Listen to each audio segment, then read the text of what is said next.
Hi, thanks for opening up this video to get a preview of my hard-hitting new book on the lot of the informal carer of a loved one with dementia. I dedicate this book to my wife, who sadly died of dementia a little while ago. Note the important bit about the book. I am giving away digital copies for free, as I'm far more concerned with getting the message across about the plight of the carer than in making a few pennies from my scribblings. Now, stand by for a sculpture. Here it comes. My wife and I found this little statue in Crete a long time ago, and she particularly loved it. If you look at the base of the sculpture, as I will now do for you, using high-tech equipment, you'll see the name. It is Devotion. And now she's passed away from dementia, there is no better object I can think of to put on the cover of my book about the role of the informal carer of the loved one with dementia. Here it comes. There you go. So, a digital copy, as I said, will cost you absolutely nothing. And I said also I decided to give it away for two reasons. The most important thing is this is a hugely significant case that needs to be put across, and it's one which is getting far too little attention in the media and in the world at large, in politics also. Okay, next bit.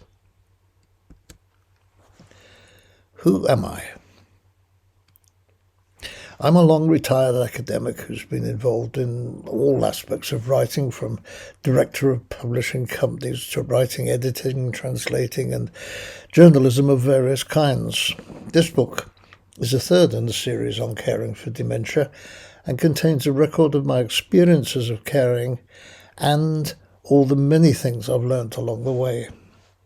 One of the hardest issues to come to terms with is the fact that the informal carer is not giving anywhere near enough information, support, encouragement, call it what you will, not least at the worst time of all, when your loved one enters a care home.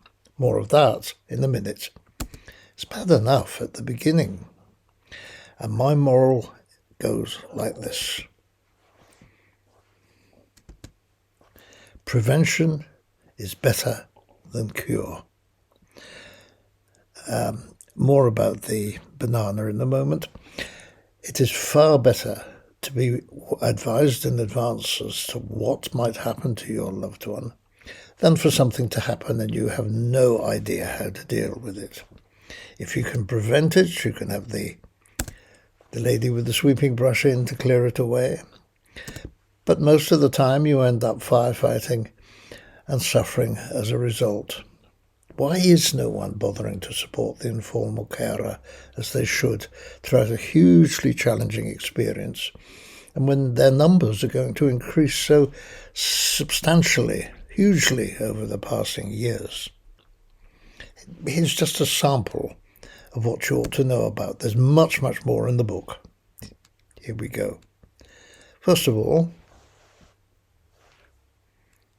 wait for the technology to get itself going. There we go. Short-term practical stuff. This is something I'll show you more of in a moment. Making your home dementia-friendly. And the point in brackets that goes with that is, remember that home need will change over time as your loved one's dementia progresses, if progresses is the right word. And then there are longer-term issues which you should know about from the outset. Power of attorney, wills, and similar legal and other details. More of that you'll find in the book. And then, in the longer term, there are what I call, rather tongue-in-cheek, bumps in the road, up to and including severe psychosis attempts. And then, the worst time of all going into a care and nursing home. Now, here's a sample of some of the things you need to know about for making the home dementia friendly. The humble handle. It sounds like a misprint for some composer or other, but anyway, you'll find that as your loved one deteriorates that they will need support and help. Handles will have to sprout up everywhere. On the doors, in the shower room, upstairs and on the landing, and in the bath. Oh, and one more for luck, the toilet, of course, the toilet. These will become increasingly important and need to be affixed properly. And if you look closely at the ones that I've used, I've photographed them around the house, you'll see that there's some sort of odd-looking bars, and the middle one on the top you can see most clearly. 1, 2, 3, 4 of them. Those are actually a rubber inserts which go along the chrome, and it's far better to have something like that, because if it's just chrome it looks pretty, but your hands will slip and disaster can occur.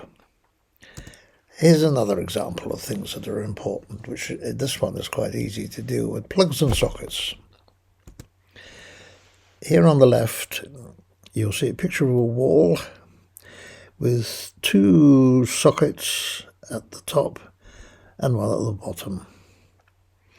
Usually in a house the sockets are near or actually on the skirting boards at the bottom, and almost impossible to get at for somebody who's in the stages of dementia, particularly if they're in a wheelchair. And it can be quite expensive to replace all those, but the technique I used was not to replace them, but to buy a 3 or 4 gang socket, as you can see there, plug it into the socket underneath. It only needs to be 1 meter of cable, and you'll find that you have halfway up your wall a nice convenient place for plugging in chargers and the rest for your loved one. And it costs tenner or so, nothing. And while I'm talking about them, you notice there's a blank space. Let us fill that blank space. I came across these little boys. They are standard 13 amp plugs, but they've got a handle on the edge of them, which makes it so much easier and less dangerous electrically to plug them in and remove them. Keep an eye open for those. Another thing you have to consider is the fact that you have an upstairs and a downstairs in most of your houses, and if you don't, you can sit quietly and look out of the window or whatever while I'm talking about this. This is our humble abode, and if you look, notice the Ukrainian flag on the balcony. There's an upstairs and the rest is a downstairs. If you're able and if you're fit, climbing up and down the stairs is no problem at all. If you can fit a stair lift, which that's up to you. As you'll see from the book, I'm not exactly an enthusiastic supporter of stair lifts in certain circumstances. Then do so. We went the whole hog, actually, and got a lift. A lift, not a stair lift. That's the lift cabin downstairs, and it just slides upstairs. While it's downstairs, that's what it looks like upstairs. You'll see the more or less rectangular shape of the lift as it comes up, and that pushes that piece of carpet out of the way and takes its place. And if I step back a bit, you'll be able to see a little more clearly what it looks like upstairs when the lift is not there. So it's not a terribly intrusive item, just so long as you don't leave a stool or a bucket in the middle of the lift to crash and break down, which did happen with us. Now let's round this section off with something imaginatively called odds and ends. Three more little gadgets which are very useful in the dementia-friendly home. The one on the left has got a very untactful name. They call it the dementia clock. It's got the date, the day, and other information, and can be extremely helpful because disorientation in time and place is a characteristic of dementia sufferers. And if you look closely, you see perched on top of this particular clock, this version has a remote control. Now stand by for something furry and cuddly. What, you may cry, is that? I am rather keen on these, and so are the people in the care home where I gave them to. They love them. I think the staff like them even more than the actual residents. That is what's called a comfort animal. It's a toy which people with dementia, as I've said, can become very attached to. This particular one's battery driven and gives a really impressive meow, moves its head and body almost like the real thing, and doesn't need feeding, doesn't need cleaning up after. Finally, in my quick romp through the things that make the home dementia friendly, this piece of technology is extremely interesting and important and helpful. There are two main sorts of varieties of it as standalone instruments.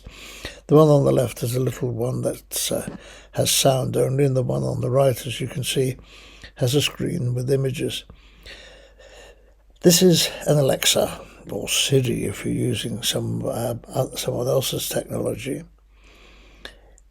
And this has huge potential and of huge value to the loved one with dementia. There's no space here to give more than a tiny glimpse of what it can do. Ask her what time it is, what weather we're having. It can make calls for you on the phone, send messages around the house, or send and receive messages to anyone. You can tell jokes, read out books, hook you up with themed music channels or radio stations. It's a real gem and very useful on the security and assistant fronts too. And they don't cost anything to run or acquire if you have another device which accepts the app, which makes this particular device function. Now for the really big question. Your loved one has to go into a care home, and at this point, this is where, as I have said in the book, the carer is left twisting in the wind with no idea what to do. They've lost their role, they've lost perhaps the love of their life, they've lost their daily patterns of existence. How long have you got? So it's a huge unspoken need. It's okay, job done, as the American president said, but oh no, it isn't. You may have won the war, but you've got the peace to consider. Your loved one then goes into the care home. Did you really think that everything would be fine thereafter? Get out the deck chairs, go clubbing, binge on the cinema either at home or in the cinema itself. But it's not like that at all.